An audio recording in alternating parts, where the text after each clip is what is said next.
Hello and welcome to HornbillTV. I'm Naomi Kikon. Union Finance Minister Nirmala Sitharaman on Thursday presented the Interim Budget 2024, attracting both generous kudos from the BJP and its allies but sharp criticism from the opposition parties.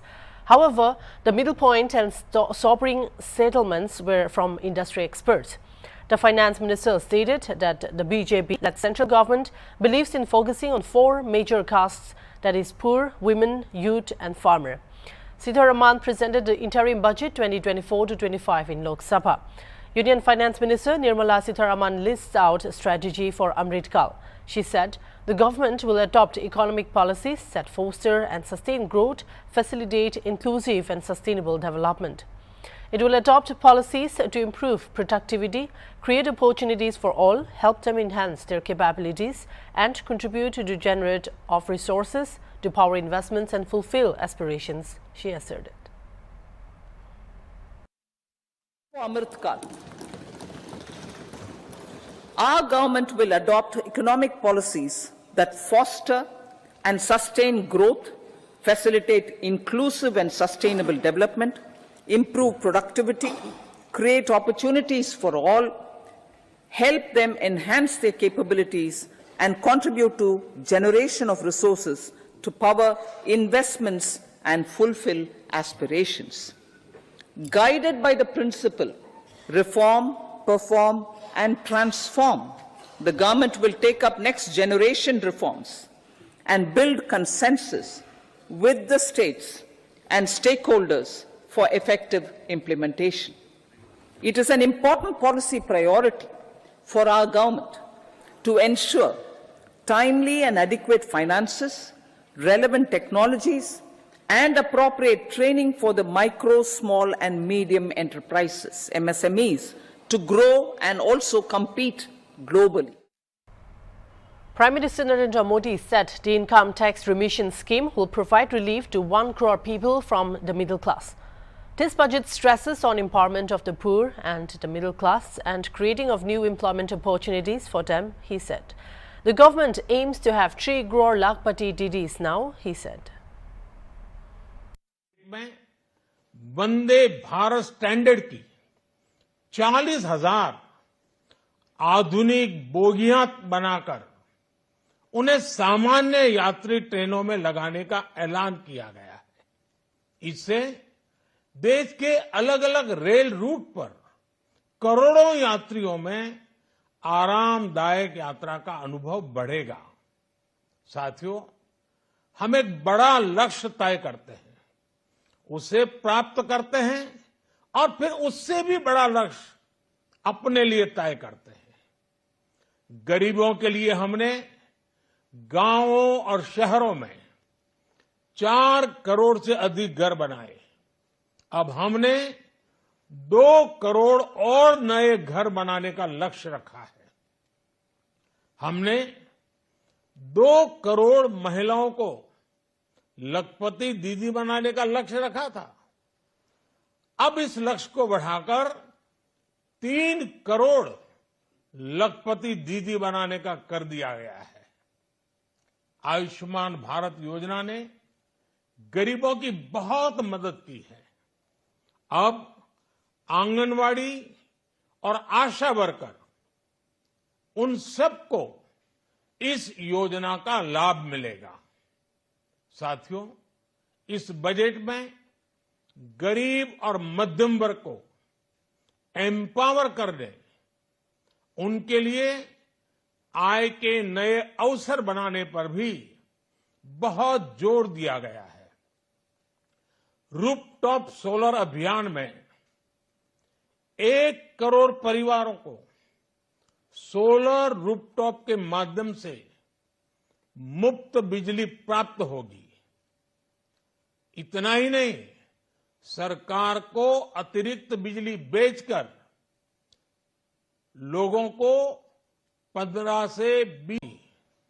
साथियों, आज जिस income tax रेमिशन scheme की घोषणा की गई है, उससे मध्यम वर्ग के करीब 1 करोड़ लोगों को बड़ी राहत मिलेगी। पिछली सरकारों ने सामान्य मानवी के सिर पर दशकों से ये बहुत बड़ी तलवार लटका कर रखी थी। आज इस बजट में किसानों के लिए भी बहुत महत्वपूर्ण और बड़े निर्णय लिए गए हैं। नैनो डीएपी का उपयोग हो, पशुओं के लिए नई योजना हो, पीएम मत्स्य संपदा योजना का विस्तार हो और आत्मनिर्भर ऑयल सीड अभियान हो। इससे किसानों की आय बढ़ेगी और खर्च कम होगा। मैं एक बार फिर सभी देशवासियों को इस ऐतिहासिक बजट के लिए शुभकामनाएं देता हूं।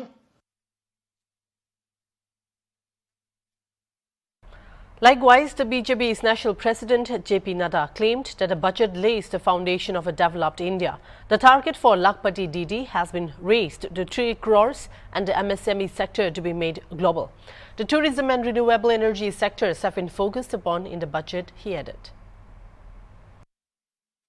बजट में मातृशक्ति का दर्शन है तो राम राज्य का विजन भी है। इस बजट में विकसित भारत का संकल्प है तो आत्मनिर्भर भारत का लक्ष्य भी है। यह बजट गरीब कल्याण, किसान का उत्थान, मातृशक्ति का सम्मान और नौजवानों की मुस्कान समाहित है। ऐसे सर्वस्पर्शी एवं सर्वसमावेशी और देश के जन जन और हर क्षेत्र के सर्वांगीण कल्याण के लिए समर्पित बजट है। माननीय प्रधानमंत्री श्री नरेंद्र मोदी जी, वित्त मंत्री श्रीमती निर्मला सीतारमण जी एवं उनकी पूरी टीम को मैं अपनी ओर से और अपनी पार्टी के करोड़ों कार्यकर्ताओं की ओर से हार्दिक बधाई भी देता हूं और उनका अभिनंदन भी करता हूं। पिछले 10 वर्षों में नरेंद्र मोदी जी ने अथक परिश्रम के साथ जहां लगभग 25 करोड़ लोगों को गरीबी की रेखा से बाहर लाया है, तो वहीं दूसरी ओर भारत ने अर्थव्यवस्था में प्रगति के सारे रिकॉर्ड भी तोड़ डाले हैं। यह बजट विकसित भारत के लक्ष्य की बुनियाद है। हम गरीबी हटाने का नारा नहीं देते, बल्कि गरीबी दूर करके दिखाते हैं। हम विकसित और विकास की केवल बात नहीं करते, बल्कि विकास को घर घर पहुंचाने में यकीन रखते हैं। अंतरिम बजट में मध्यम वर्ग के लिए आवास योजना लाए जाने का निर्णय एक क्रांतिकारी कदम है। अगले 5 साल में प्रधानमंत्री आवास योजना ग्रामीण के तहत लगभग 2 करोड़ घर बनाने का निर्णय लिया गया है। अगले 5 साल में अब हमारी सरकार 3 करोड़ से अधिक लखपति दीदी बनाने का सुनियोजित लक्ष्य रख करके चली है। एमएसएमई सेक्टर को ग्लोबल बनाने के लिए सरकार ने जो निर्णय लिया है, वो आत्मनिर्भर भारत के लक्ष्य को साकार करने में मदद देगा। इस बजट में पर्यटन पर भी खासा ध्यान रखा गया है। रिन्यूएबल एनर्जी सेक्टर के लिए हमारी सरकार प्रधानमंत्री सूर्योदय योजना में 1 करोड़ घरों की छतों पर सोलर पैनल लगाए जाने का निर्णय ले रही है। यह अंतरिम बजट में किसान, मध्य वर्ग, महिला से लेकर सभी वर्गों को और उसकी रूपरेखा रखी है, जो भारतीय अर्थव्यवस्था सही रास्ते और उज्जवल भविष्य की ओर बढ़ रही है। मैं पुनः इस लोक कल्याणकारी बजट के लिए आदरणीय प्रधानमंत्री श्री नरेंद्र मोदी जी, वित्त मंत्री निर्मला सीतारमण जी और उनकी पूरी टीम को कोटि कोटि साधुवाद देता हूं। However, for opposition parties, the budget is just another ordinary budget with the eyes on the elections. They feel it is eloquent with little substance and lengthy with praises but not real impactful outlook. In Jaipur, Congress leader Sachin Pilot said the finance minister's speech sounded like an election speech. The president's address was also used as political speech, he said. Likewise, the new AAP MB Swati Maliwal called it a disappointing budget.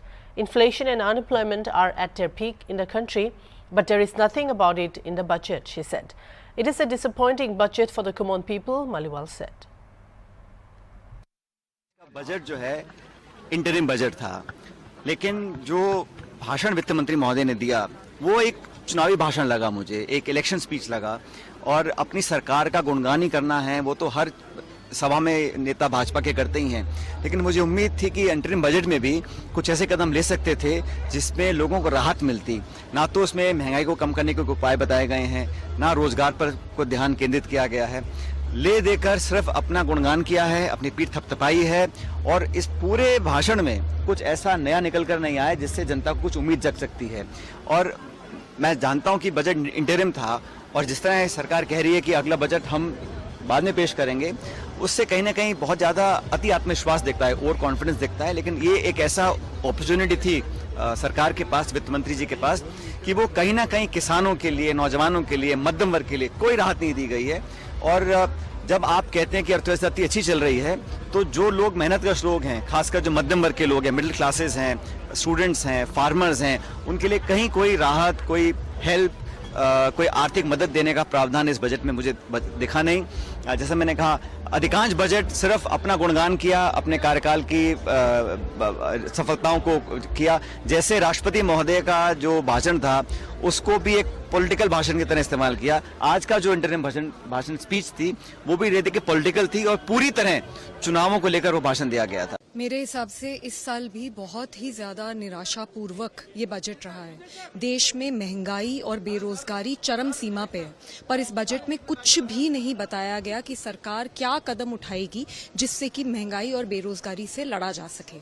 Gender budget हर साल 5% के around होता है। हम महिलाएं देश में 50% हैं, फिर भी जेंडर बजट सिर्फ 5% के अराउंड होता है। आज महिलाएं वर्क फोर्स में सिर्फ 23% हैं, सिर्फ 10% स्टार्टअप्स महिलाएं ओन कर रही हैं, सिर्फ 20% MSMEs महिलाएं ओन करती हैं। तो बजट में क्यों नहीं इस बारे में बात करी गई कि किस तरीके से महिलाओं को वर्क फोर्स में ज्यादा पार्टिसिपेशन करने का मौका दिया जाएगा। हम ये देखते हैं कि महिला सुरक्षा पे वही घिसी-पिटी स्कीमें बार बार आ जाती हैं, बेटी बचाओ बेटी पढ़ाओ। अरे सिर्फ नारेबाजी से थोड़ी ना बेटियां बचेंगी, बेटियां पढ़ेंगी। क्यों नहीं इस बार बजट में बताया गया कि हर डिस्ट्रिक्ट में किस तरीके से फास्ट ट्रैक कोर्ट्स बनाए जाएंगे, पुलिस के संसाधन, पुलिस की जवाबदेही किस तरीके से बढ़ाई जाएगी। आज अगर आप दिल्ली पुलिस को भी देखें तो सिर्फ 11.75% महिला पुलिस फोर्स में है। तो कैसे ये नंबर बढ़ाया जाएगा? क्यों स्वास्थ्य के बारे में, क्यों एजुकेशन के बारे में और बात नहीं करी? तो मेरे हिसाब से एक आम इंसान के लिए ये बहुत ही ज्यादा निराशापूर्वक बजट रहा है, और मैं काफी डिसअपॉइंटेड हूँ। The most sobering and more balanced outlook were from industry leaders and policy analysts. Richard Rosso, director of the chair in US-India Policy Studies at Center for Strategic and International Studies, said one can never expect too much from TIS. She was touting all the massive inflows of FDI, and 25 years ago, foreign investment wasn't always a good thing, he said.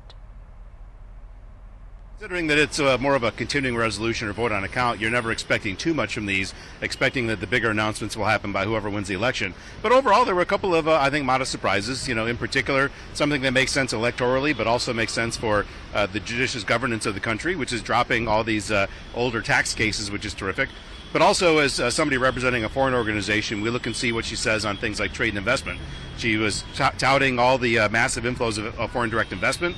25 years ago, foreign investment wasn't always a good thing, but also on trade. India is trying to integrate itself in global supply chains, and the fact that she announced no new customs duties to try to help imports come in, which lead to exports, is very warmly welcomed as well. Ramachandran Dinesh, the president CII and chairman TVS Supply Chain Solutions Limited, said the recommendation initially was 5.4% fiscal deficit, but it is 5.1%. While calling it a very significant step forward but not sacrificing the focus on growth, he said the CapEx spent has increased by almost 11.1%, which is also very good. So he advised waiting and seeing regarding the direct and indirect tax proposals, as the finance minister said it will be taken up only in the final budget. It is a very positive step forward with regard to for having headroom available for growth, considering the fiscal deficit and also the focus on the equitable growth, he said. Immediate reaction, thank you for joining us today. The immediate reaction would be that the consolidation of the fiscal deficit, and I think our recommendation initially was 5.4%, but it's a 5.1% is obviously a very significant step forward. But at the same time, not sacrificing the focus on growth, so the capex spend has increased by almost 11.1%, which is also very good. So the continued focus on infrastructure growth takes place. The third aspect, which is very important, is the focus on the rural sector and also the 4 aspects of women, the farmer and the poor being taken care of. Continuation of the housing, both for women as well as for the rural sectors, are all very welcome. So this takes care of the equitable growth approach of the government. And we have to wait and see regarding the direct tax and indirect tax proposals. As the finance minister has said, that will be taken up only in the final budget. So therefore, this budget does not cover that. So as far as we are concerned, it's a very positive step forward with regard to having the headroom available for growth, considering the fiscal deficit and also the focus on equitable growth. From an industry perspective, obviously we will wait for the main budget to come to look at the details.